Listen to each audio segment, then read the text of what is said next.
Ngesikhathi ephasika kubungazwa umkhosi wokuvoka Jesu ekufeni wanqoba ukufa. Uthe intsha ingalenza uguquko ngokuqeda inkohlakalo kanye nokungalingani. Uphinde wathi abezombusazwe bakuleli abakenzi okwanele ukwakha isizwe esiphumelelayo.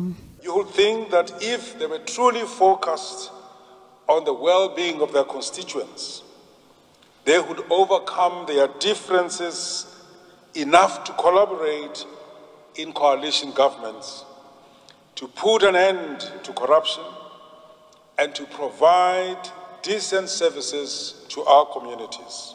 Umakgoba uthi ubuholi bakuleli kufanele buziphendulele.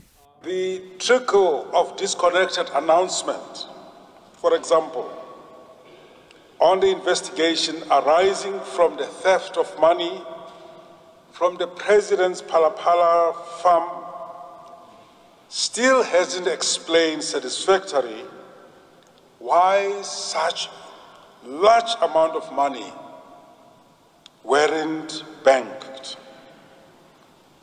And the ANC's refusal to allow a parliamentary inquiry is reminiscent of the cover-ups of the Zuma administration.